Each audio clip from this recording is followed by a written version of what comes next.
유네스코 세계기록유산 국제자문위원회 측은 앞서 4.19 혁명 기록물과 동학농민혁명 기록물의 세계기록유산 등재를 권고했고 한국의 신청에 따라 2023년 5월 18일 프랑스 파리에서 열린 집행이사회에서 최종 승인을 했다. 실상 4년 전 최동호 선생의 직계 최덕신의 아들 최인국은 북한에서 영주를 위하여 월북한 것으로 최종 확인 가능하다. 그가 결심을 굳히게 된 사유에는 앞서 2년 전 모친 류미영 선생이 세상을 달리한 이유도 없지 않겠으나 그의 월북 또한 대한민국의 현대사의 굴곡만큼 그리 간단한 사연만은 아니다. 외리 일본은 연구 픽의 한 주제로 한국 광복군 및 대한민국 임시정부와도 무관하지 않은 관련 사건들과 시사점들에 대한 고찰을 예정하고 있으나 먼저 1945년 8월 15일 일본군의 항복과 대한 독립 이후로 줄곧 왜곡되어 온 그 존의와 향방에 대한 문제점의 제기 및 그 부침의 연원은 소통되지 않고 있는 이유에 대한 문제의식을 제기해 두려는 것이다.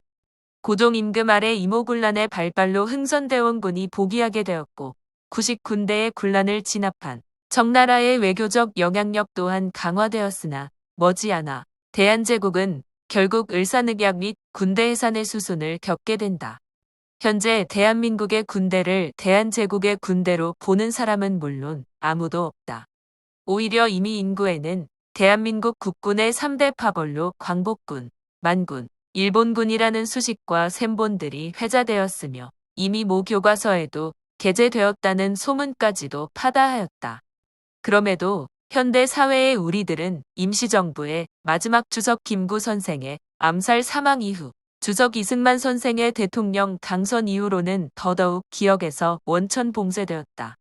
1946년 조병옥의 추천으로 미 군정청의 통일부장에 임명되었으나 처음에는 군정 참여에 부정적이던 유동열 선생이 결국 알려진 바 신생 조국의 군대는 광복군의 법통을 계승해야 된다는 이응준 등의 거듭된 방문과 전화 설득 끝에 취임을 수락, 이범석, 이청천, 원용덕, 손원일 등과 함께 조선국방경비대의 창설에 관여하였고 그 조선국방경비대는 이후 대한민국 국군의 모태가 된다.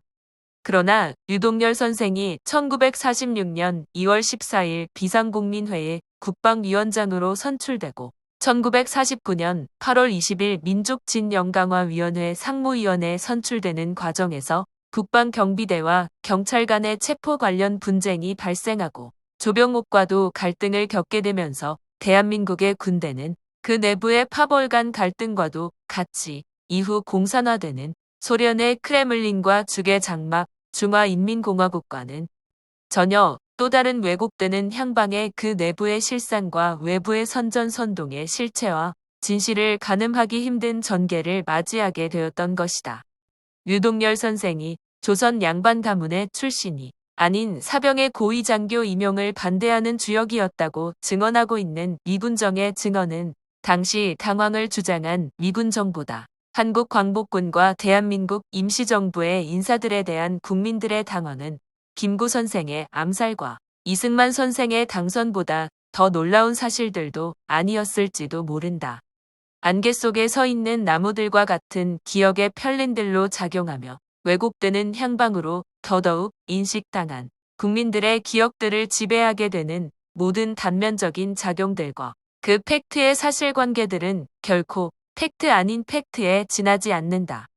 더욱이 1950년 한국전쟁의 발발로 서울을 점령한 인민군과 이북의 정치 일꾼들의 이른바 모시기 공작 아래 수많은 인사들이 조선민주주의 인민공화국으로 납북 혹은 월북된 이후 대한민국은 글에 물린 장막에 또한 오리무중 가운데 숫제 향방을 잃어버리고 좌초하는 범선처럼 역사라는 급물살을 이유로 삼으며 돛대도 아니 달고 삿대도 없이 떠밀려 내려가고 있는 중인 것이다.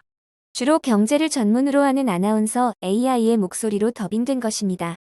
차분하고 신뢰가 가는 목소리로 분립되어 있으나 어떤 부분 역사 소설을 낭독해주는 듯한 측면도 있어 좀 더 문제 제기적 기사를 낭독하는 데는 전적으로 적합하지는 않다는 판단 아래 다른 선택지가 없는 이유로 최종 더빙해본 목소리입니다.